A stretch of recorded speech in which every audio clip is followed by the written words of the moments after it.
డబ్బు, అనారోగ్యం, ఉద్యోగం, వ్యాపారం, అప్పులతో బాధపడుతున్నారా? మీకోసమే లాంచ్ యువర్ ఫ్యూచర్ ప్రోగ్రామ్. నమస్తే, వెల్కమ్ టు సుమన్ టీవీ. ప్రస్తుతం మనతో పాటు ఉన్నారు family counsellor, career guider KVV Narasimha Rao garu. సార్తో మాట్లాడదాం. నమస్తే సార్. సార్, ఒకప్పుడు 7th క్లాస్ అంటే బోర్డ్ ఎగ్జామ్ అనేవాళ్ళు. ఇప్పుడు 5th class 8th class exam కూడా బోర్డ్ ఎగ్జామ్ చేసేస్తున్నారు. 5th ఫెయిల్ అయితే కనుక మళ్ళీ చదవాల్సిందే అంట. అంటే ఈ మార్పు అసలు ఎందుకు అంటారు? అంటే ఇప్పుడు 5th క్లాస్ పిల్లలు కూడా పాస్ అవ్వాలి ఖచ్చితంగా అంటే వాళ్ళకి ఇది భారమే అంటే ఏం చెప్తారు? ఇది ఒకప్పుడు డిటెన్షన్ సిస్టమ్ ప్రతి సంవత్సరానికి ఉండేదమ్మా. ఇది మళ్ళీ క్రమేణా కొన్ని మార్పులు ఇలా జరిగింది. సహజంగా ఏంటంటే elementary school, primary school, high school అని 3 రకాలుగా మనం విభజిస్తాం. అప్ 10వ తరగతి కూడా. మరి ప్రతి స్టేజ్లో కూడా వాళ్ళని నెక్స్ట్ స్థాయికి వెళ్ళడానికి వాళ్ళని పరీక్షించకపోతే నెక్స్ట్ స్థాయికి వాళ్ళ అర్హత ఉందో లేదో విషయం మనకి తెలియదు. ముందుగా వాళ్ళకి తెలియదు ఏ అర్హతతో నేను తర్వాత స్థాయికి వెళుతున్నాను విషయం వాళ్ళకి తెలిసేలా. డిటెన్షన్ అన్నది మరి పూర్తిగా వివరాలు ఇంకా బయటికి రాలేదు. ఎందుకంటే దాన్ని కూడా వాళ్ళ ఆప్షన్ కింద ఇచ్చారు. మిగతా రాష్ట్రాలకి అధికారం ఇచ్చారు. వాళ్ళు పెడితే పెట్టచ్చు, లేకపోతే మానేయచ్చు కూడా. కానీ పెడితే మంచిది అని నేషనల్ ఎడ్యుకేషన్ పాలసీలో మెన్షన్ చేయడం జరిగింది. అది ఇంకా ఇంప్లిమెంట్ చేయాలి. ఒకసారి ఎమర్జెన్సీలో జయాంధ్రాజ్ తెలంగాణ మూమెంట్లో 1973 టైంలో 7th క్లాస్ కామన్ ఎగ్జామ్ అని ఉండేది. 7th క్లాస్ కామన్ అంటే ఏంటంటే జిల్లా స్థాయిలో పరీక్ష జరుగుతుంది అన్ని స్కూల్స్కి కలిపి. అది తీసేయడం జరిగింది. తీసేసిన తర్వాత బ్రహ్మానంద రెడ్డి గారు ముఖ్యమంత్రిగా ఉన్నప్పుడు 8, 9 తరగతులు కూడా డిటెన్షన్ సిస్టమ్ తీసేశారు. తీసేయడం వలన ఏం జరిగిందంటే 10th వరకు వెళ్ళిపోయేవాళ్ళు. 10th దగ్గర పాస్ పర్సంటేజ్ పడిపోయేది. కానీ ఇప్పుడు మరి ఏం జరుగుతుందో తెలియదు, కానీ పాస్ పర్సంటేజ్ బాగా పెరుగుతుంది 10thలో కానీ ఇంటర్మీడియట్లో కానీ. అది ఏ రకంగానో అన్నది అది చాలా ఆశ్చర్యకరమైన విషయం. కాబట్టి డిటెన్షన్ ఉండడం ఒక రకంగా మంచిదే.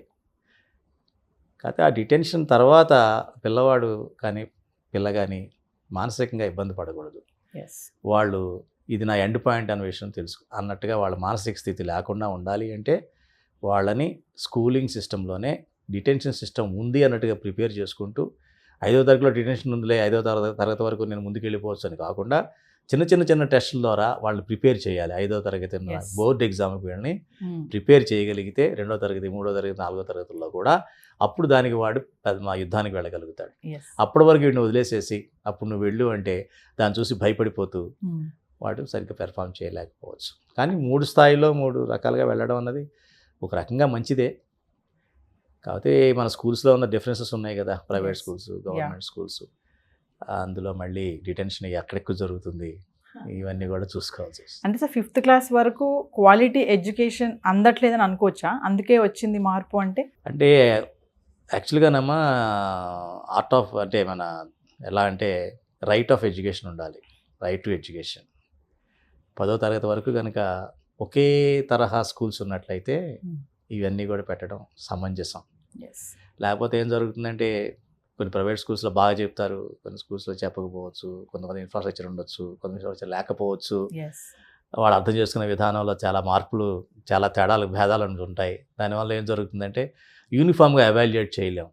అందరినీ ఒకే పరీక్షా పద్ధతి ద్వారా వాళ్ళని ఎవాల్యుయేట్ చేయడం అనేది పద్ధతి కాదు. అలా కాకుండా 10వ తరగతి వరకు కూడా పబ్లిక్ స్కూల్ సిస్టమ్ ఉండి అందరికి ఒకే రకమైనటువంటి విద్య ఇచ్చినట్లయితే అంటే సోషల్ డిఫరెన్సెస్ ఉండవు, ఎకనామికల్ డిఫరెన్సెస్ ఉండవు. ఎప్పుడైతే ఒకే రకమైనటువంటి ఎడ్యుకేషన్ ఒకే రకమైనటువంటి సిస్టమ్ ద్వారా ఇచ్చినట్లయితే అప్పుడు ఇటువంటివి పెట్టామనుకోండి, దీని నుంచి వాళ్ళు డిటైన్ అయిన వాడికి మళ్ళీ అవకాశం ఇస్తూ ఎట్లాగా ఇది నీ ఎండ్ పాయింట్ కాదు, నీ టెస్టింగ్ పాయింట్, నువ్వు ఎక్కడ స్ట్రాంగ్ అవుతావు అనే విషయం తెలియడం కోసం అని దీంతో పాటుగా ప్యారలల్గా వాడుకున్న ట్రేడ్స్ కూడా పక్కన స్కూల్లో పెట్టినట్లయితే ఒకవేళ ఆ ట్రేడ్లో షైన్ అయితే వాడిని టెక్నికల్గా వాడిని అక్కడి నుంచి డైవర్ట్ చేసే కోర్సులు కూడా పెట్టగలిగితే అప్పుడు ఇది పిల్లలకి కానీ సమాజానికి కానీ 2 విధాలా కూడా ఉపయోగపడుతుంది. కొంతమంది అంటున్నారు డిటెన్షన్ పాలసీ అనేది 8th క్లాస్ వరకు అయితే ఓకే, కానీ 5th క్లాస్ పిల్లలకి ఆ ఏజ్ పిల్లలకి ఇది కొంచెం భారమే వాళ్ళకి అని అంటున్నారు. ఇది ఎలా చూడొచ్చు? అది లాజిక్ ఏం లేదమ్మా. ఇప్పుడు అలా అనుకుంటే ఓపెన్ స్కూల్ సిస్టమ్ కూడా వచ్చింది. ఓపెన్ స్కూల్ అని 10th క్లాస్ ఎగ్జామ్ పెడుతున్నారు. ఇప్పుడు స్కూల్కి వెళ్ళకపోయినా కూడా ఆ ఓపెన్ స్కూల్లో నీకు ఇంత వయసు ఉన్నట్లయితే 10th క్లాస్ ఎగ్జామ్ రాయొచ్చు. కాబట్టి దానికి లాజిక్ ఏం లేదు. టెస్టింగ్ చేయడం అనేది మనిషికి ఎప్పుడైనా సరే వీడు పరీక్షించబడతాడనే విషయం తెలిస్తేనే వాళ్ళు కొంచెం స్ట్రాంగ్గా తయారవుతారు. అంటే పిల్లల్ని మెంటల్లీ వాళ్ళని స్ట్రాంగ్ చేయాలంటారా? 5th క్లాస్ నీకు బోర్డ్ ఎగ్జామ్ ఉందిరా అని అది చెప్పాల్సిన పనే ఉందమ్మా, అది ఎగ్జామ్ అంతే. బోర్డ్ ఎగ్జామ్ అదొక సిస్టమ్ పెట్టారు, అంతేగా దాన్ని భూతంగా ఎందుకు చూపించాలి? అట్లాగే చూపించేవాళ్ళు పాత రోజుల్లో. అప్పుడు 10th క్లాస్ వరకు కూడా నేను చెప్పా కదా, 10th క్లాస్ వరకు కూడా పబ్లిక్ ఎగ్జామ్ ఉండేది కాదు. స్కూల్లో కూడా రిలాక్స్ అయిపోయేవాళ్ళు. ఎవరు? మీరు స్టూడెంట్సే కాదు, అటు పేరెంట్స్ రిలాక్స్ అయిపోయేవాళ్ళు, టీచర్స్ కూడా రిలాక్స్ అయిపోయేవాళ్ళు. సీరియస్గా టీచ్ చేసేవాళ్ళు కాదు. 10th క్లాస్లో టీచ్ చేయడం మొదలు పెట్టేవాళ్ళు. అప్పటి వరకు ఎలా చదవాలో వీడు మర్చిపోయేవాడు, వీడిని ఎలా చదివించాలి ఇంట్లో అన్న విషయం పేరెంట్స్ మర్చిపోయారు, హోంవర్క్ లాంటివి. వీళ్ళిద్దరికి అప్పటి వరకు అప్పుడు చూసుకుందాం అనేటువంటి టీచర్స్ కూడా మారిపోయారు. 10th క్లాస్కి వచ్చేటప్పటికి వాళ్ళకి సరిగ్గా ఎలా చదవాలో తెలియని విధానంలో ఉండి ఏదోలా పాస్ అవ్వాలనే ఉద్దేశంతో నానా రకాలుగా వాళ్ళు ఎలా గట్టెక్కేవరా అన్నట్టుగా అయ్యాయి. సో టీచర్స్ అన్నారు కాబట్టి ఒక క్వశ్చన్ సార్, మరి ఇప్పుడు ఈ వచ్చినటువంటి ఈ పాలసీతో టీచర్స్ కూడా ఇప్పుడు కొంచెం సీరియస్గా చెప్పడం, ఆ టీచింగ్ మెథడ్స్ అనేవి వాళ్ళు కూడా చేంజ్ చేసుకుంటారంటారా? చాలా మంచి క్వశ్చన్ వేశారమ్మా. ఈ ఎవాల్యుయేషన్ టీచర్స్ కూడా పెట్టాలి. ఎవాల్యుయేషన్ అన్నది మన ఇండియాలో దురదృష్టవశాత్తు ఎవరికి కూడా ఒకసారి డిగ్రీ తెచ్చుకొని వాళ్ళ ప్రొఫెషన్లో సెటిల్ అయ్యారంటే మళ్ళీ ఎవడో టెస్ట్ చేసేవాడే లేడు. అలాగే మీరు ఫారిన్ కంట్రీస్లో తీసుకున్నట్టే డాక్టర్ కూడా ప్రతి ఎవ్రీ ఇయర్స్ 5 yearsకి 3 years కూడా ఎగ్జామ్స్ రాసి మళ్ళీ వాళ్ళు ప్రూవ్ చేసుకోవాలి నేను డాక్టర్ని ఇంకా అని, అప్డేటెడ్ డాక్టర్ని అని.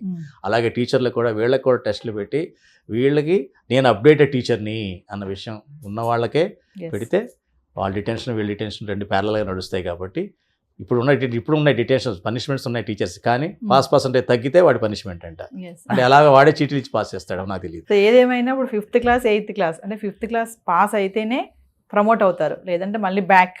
అంటే ఇది ఇంప్లిమెంటేషన్ అనేది సిస్టమ్ ఎలా ఉందో ఇంకా తెలియదమ్మా. డిటెన్షన్ పెట్టాలని నిర్ణయించారు కానీ మోడాలిటీస్ ఇంకా పూర్తిగా, ఒకవేళ డిటైన్ అయితే ఎన్నిసార్లు ఛాన్సెస్ ఇవ్వాలి, ఎన్ని అటెంప్ట్స్ ఇవ్వాలి, ఒక అటెంప్ట్ చూస్తే ఆ పిల్లవాడిని మళ్ళీ ఎట్లా నేను చెప్పినట్టు ఇందాక వాళ్ళకి వేరే వే అవుట్ ఏమన్నా మంచి వే అవుట్ ఎలా ఇవన్నీ ఇంకా I think they are still working it out. So ఓవరాల్గా మీరేం చెప్తారు? 5th క్లాస్ అనేది పెట్టడం డిటెన్షన్ పాలసీలో ఇది కరెక్ట్ అంటారా ఫైనల్గా? నా వరకు చూస్తే కరెక్టేనమ్మా, పర్వాలేదు. సీరియస్నెస్ ఉంటుంది టీచర్స్లో, టీచర్స్కి పేరెంట్స్కి. అంటే మామూలుగా ఇప్పుడు 5th క్లాస్ అన్నారు, మొన్న 7th అన్నారు, 7th తీశారు, మళ్ళీ 8th అన్నారు, కమింగ్ టు 10th కూడా తీసేసే ఛాన్సెస్ ఏమైనా ఉంటాయంటారా? తర్వాత 10th కూడా ఉండకుండా ఇంకా బోర్డ్ ఎగ్జామ్ లాగా ఏమి ఉండకుండా ఏమో ప్రతి సంవత్సరం పెట్టమని వీళ్ళే అడుగుతారేమో పిల్లలు, పేరెంట్స్ అలవాటు అయ్యి పిల్లలు బుద్ధిగా చదవడం చూసి చూడాలి సార్ మరి ఎలాంటి ఇన్ఫర్మేషన్ వస్తుంది. చూద్దాం. Thank you.